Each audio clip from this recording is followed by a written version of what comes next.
Hello, everyone. Welcome to Vanished Chicagoland Stories, the podcast. I'm your host, Pete Costanis, and this is the new season 2, episode 26. And this program is brought to you by the Loop radio station in Chicago, WLUP FM 97.9. And here's a commercial that I posted on a previous podcast episode, so enjoy. I'd like to tell you about a remarkable radio station. Get it up, Chicago. This is Steve Darwin Company with The Rude Awakening on the Morning Live. Carry on my wayward son. Hi, it's me, Les Tracy, with Good Rockin' on the Loop. Rich Michael's cruising through the afternoon at the Loop. This is Rock and Roll Radio. Sky Daniels on the Loop. You have a remarkable mouth. We have a remarkable radio station. Imagine what's possible when learning doesn't get in the way of life. At Capella University, our game-changing FlexPath learning format lets you set your own deadlines so you can learn at a time and pace that works for you. It's an education you can tailor to your schedule. That means you don't have to put your life on hold to pursue your professional goals. Instead, enjoy learning your way and earn your degree without missing a beat. A different future is closer than you think with Capella University. Learn more at capella.edu. Okay, we are back. I hope you enjoyed the commercial. As I said before, this is the first episode of season 2, which actually is episode 26, and it's a special episode I would talk about because 40 years ago today, I graduated high school at Bogan High School in Chicago on June 5th, 1981.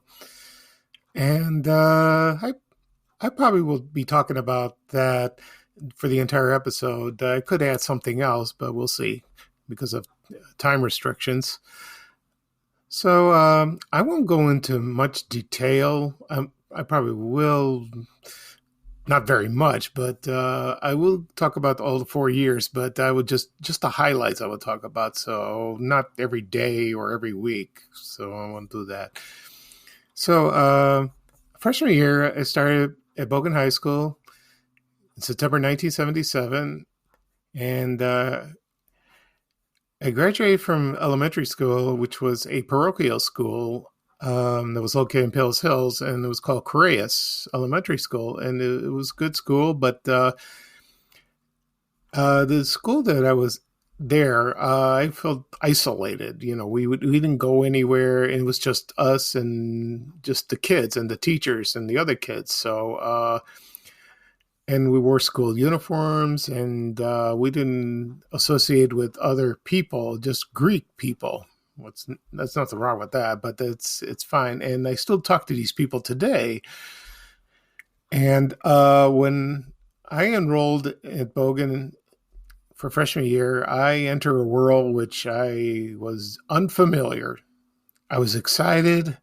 I was scared, but mostly excited to go into a new place. Excuse me. And then meet new people, take some new classes, and it was a new environment, and it was nice, very nice. And I remember my parents took me there for the first day because I was nervous. I really was. So freshman year was fine. In the beginning, got to know a few people, and then go into attend classes, get to know the teachers. I remember a few classes. I remember my first class I attended, and that was music, and that was by Miss Fitzgerald, a very lovely lady, and she was head of the chorus, the girls' chorus group that they sang at Fort City Mall and special events at school. A very nice lady, and then other classes I remember science class, and it was Miss Hare, and she was a very lively, animated woman, but she knew her stuff, and she was very smart. And other courses I'm trying to remember, not really, but the only thing I remember is the last course of the day, and it was English, and that was at the Mobile home, like I forget what they're called, but they're like the Mobile homes, and they were located outside the school, right where you learned driver's ed. And there was a teacher named Miss Altman, and she seemed very calm, very nice. Unfortunately, I heard she passed away right around senior year, which was very sad. And during the first year of school, you get to know your surroundings, trying to familiarize. And you also attended study hall, which was either at the auditorium or in the library. And I remember I attended in the auditorium. And most of the kids there don't really study. They just talk or goof off or I've seen them fall asleep, which is funny. And then, during the hall, when you walk out in the halls, you meet people, you say hello and all that. And then one of the class that you meet twice a day is division. My division was 111. And my teacher was Miss Barbaro, very nice lady. And I remember most of the kids in my class, and meet twice a day, like I mentioned. And then they call it the homeroom. That's what they said. For lunch, I did go to the cafeteria almost every day, but sometimes kids don't particularly care the food, so you either go out. And I did that as well. So you hung out at Toby's Snack Shop on 79th Street, right outside the school. There was Mr. Submarine. Actually, I knew the owner because he's Greek, of course. And then on diagonally, like across the street from the school, well, there was a standard gas station, but right across the street there was the plaza. I think it was called Crestline Plaza, and there was Barnaby's Pizza. They're all gone, but there's one, I think, in Northbrook or Des Plaines. I don't remember exactly, but there's one left in Chicago, and I went there a few times. Pizza was pretty good. I remember there was the numbers that lit up when you order. It was very strange. Barnaby's was there for quite a while, and then after that, it left and it changed to Sorrento's, and that was there for a long, long time. And then I remember later on it opened as a sports bar, and then the Sandpiper restaurant, and then all of a sudden, plus a couple doors down was Crestline Pharmacy. So they tore that down. They tore the whole plaza down. Now it's just an empty lot. Before that, it was a BP gas station, but I don't know what happened to it. So now somebody wants to buy it and build something. I hope they do. And of course, across the street from Bogan is White Castles.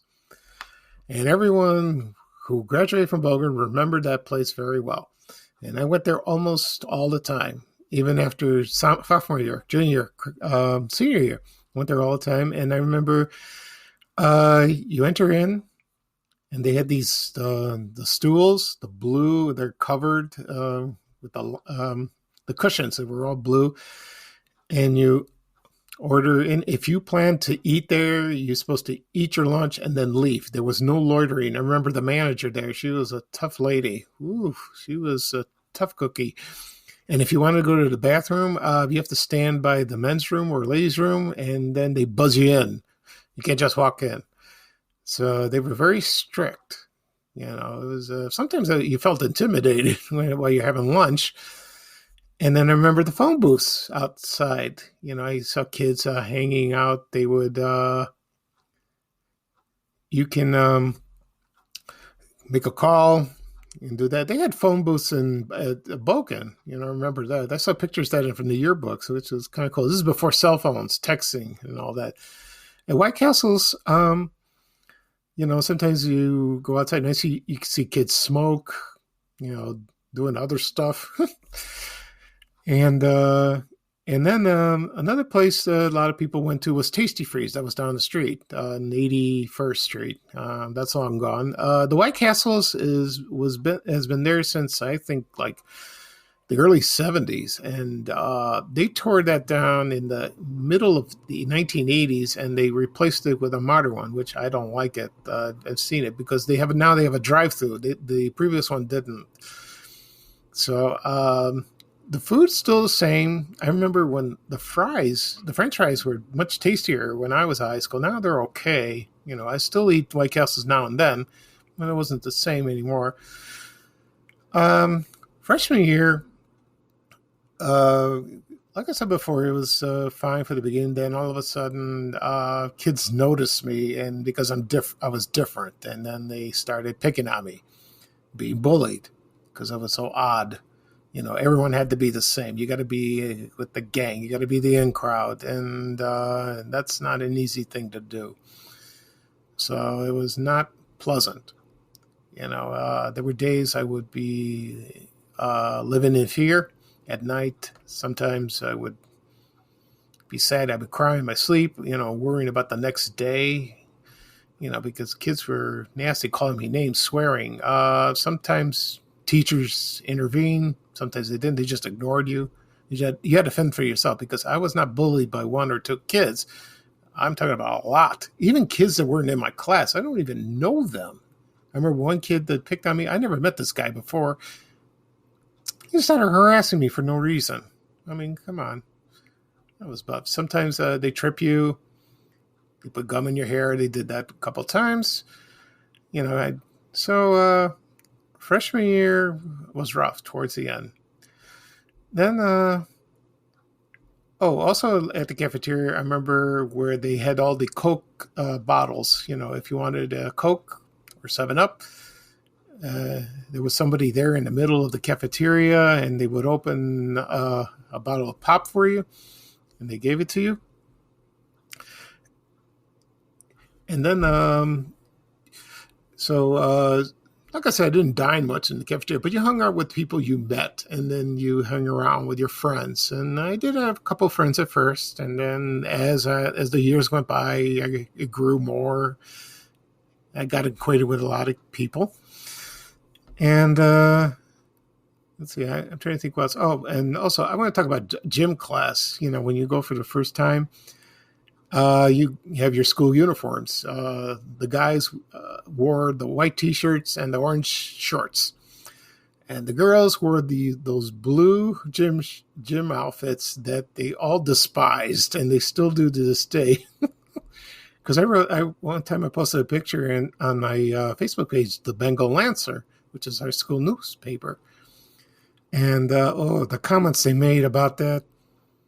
They were sometimes funny and sometimes nasty, but they had a point. They weren't very attractive.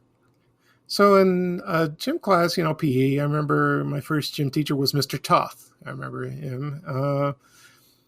And then we played volleyball. We played bombardment, which is dodgeball. We went outside. We played softball. I remember those activities, and I tried. I'm not a very athletic person. I'm still not. I'm just not coordinated. I'm not a sports fan. I do my best, to keep my mouth shut, but that's not an easy thing to do.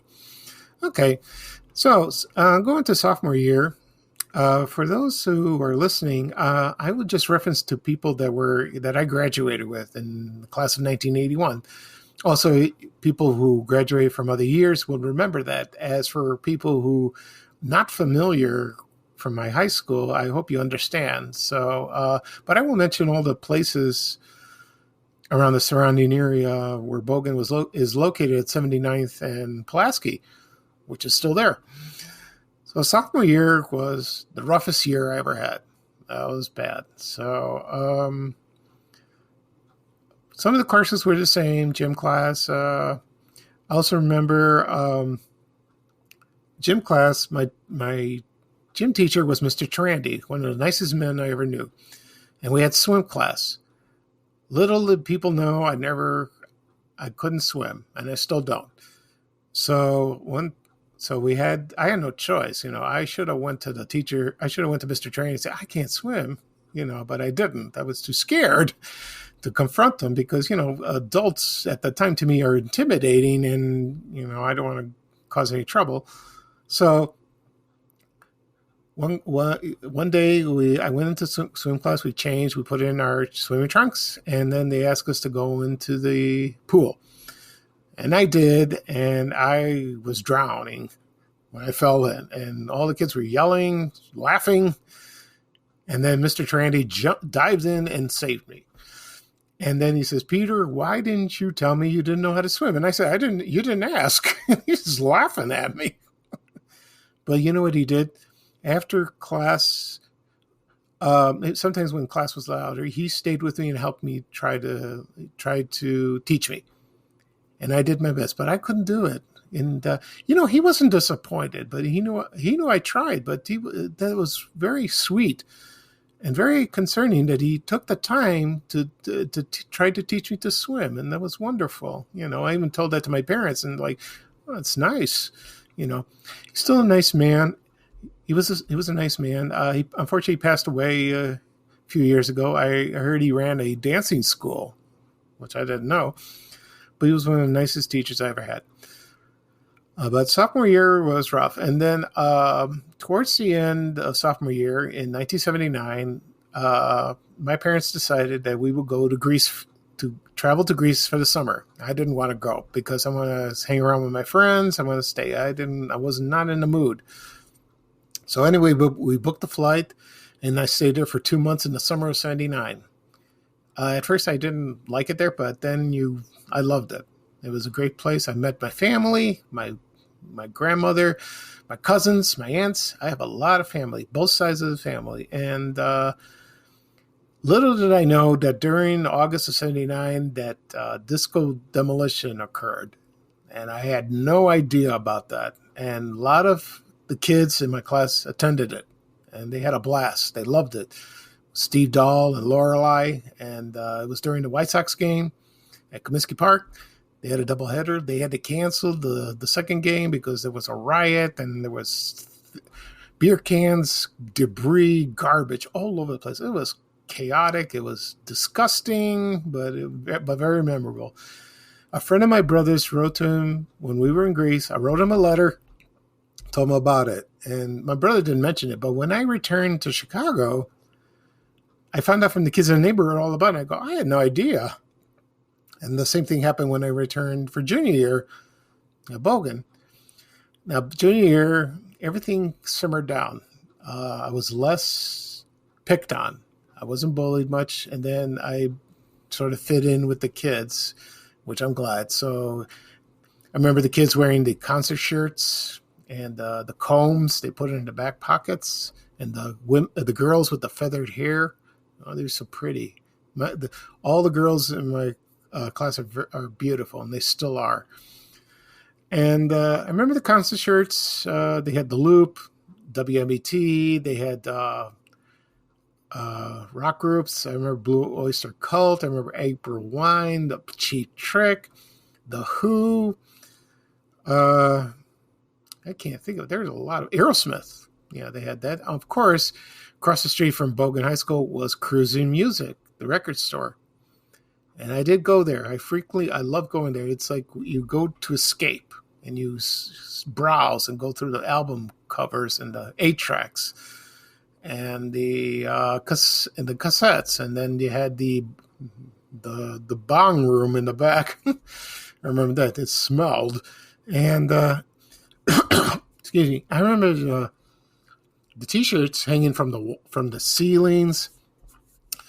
The surveys from radio stations from WLS, the Loop, WMET, also WDAI, which turned into disco, and that was a big hoo-ha, like a big furor about that. Even a lot of people hated it. A lot of people still hate disco. I like it, but I like rock music as much as anyone else. So I like variety, which is fine. And so Cruising Music was a great store. I have a Facebook page on Facebook. You could follow me on that. And so it's I posted album covers, and there's some photos from the original owners, and they're very helpful. They posted that, so you can, if you go on Facebook, you'll see. Anyway, so junior year was a great year. Also, you learn how to drive, so you take driver's ed. And I was nervous about, driving. So driver's ed was held across the street. And I remember one teacher, Mr. McGee, A lot of people liked him, but he was intimidating to me because one time when you drove to practice, we drove to my old neighborhood in Roseland, and I think because he used to live there, I never asked him, and I told Mr. McGee, this is where I used to live, and he didn't believe me. He thought I was BSing him, and it's not true. I was, because my father owned the property. I lived above the shoe store in the apartment. But he wasn't convinced. I tried. I told my parents about it when I got home, and they told me, nah, forget him. What does he know? But he seemed a very nice guy.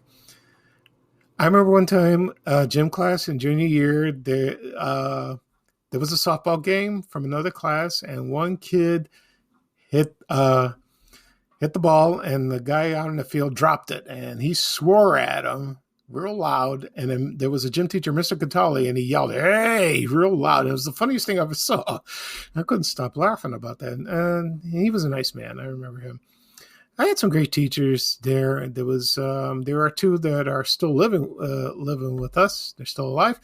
Mrs. Romagliotis, and there was Mr. Ortiz, which he still is a wonderful man. I never had him as a teacher, but my brother did. So he's a fine man. He still is, and he's been there since almost in the beginning of the school. And let's see, I can't think of anything else. So now I'll go into senior year, and that was the best year of my life. I loved it. You know, you get your class ring.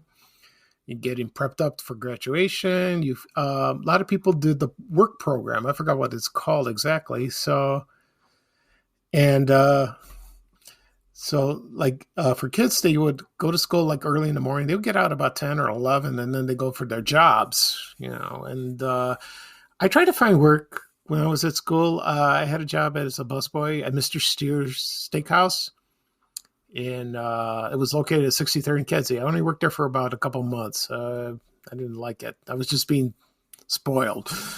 But that was my first real job. And I tried to find work at Fort City Mall nearby. I tried everywhere. I've applied everywhere. Weebles, JCPenney, Montgomery Ward, Woolworths, Super X Drugs, the Harvest House Cafeteria, anywhere. Nothing. Even Turnstile was there, but then it closed. Then it went to Venture. I tried at Fort City Cinema. Nothing at all. I couldn't get a job, which was unfortunate. So senior year, I had the best time of my life, and we had it at the Air Crown Theater in McCormick Place, and all the kids were there. And so it was the last day on June 5th, and it was kind of sad, but it was very nice, and we were free. And then we went on to our lives in the future. So that's why I recorded this special show. I hope the kids in my class would enjoy this program, and other Bogan graduates too. I've had a couple of comments from people already, and they said, "Why are you doing this? This is silly. It's a waste of time. I don't want to be intimidated. I want to do this. I want to talk about it because I feel very relieved." And then about 10 years ago, we had our 30th reunion. Actually, we had two. It was the best time of my life. It was nice seeing everyone. I didn't go to the 10th one because I didn't know about it. I had no clue. Or the 20th. No, I remember the 10th one. I had to work and I couldn't make it.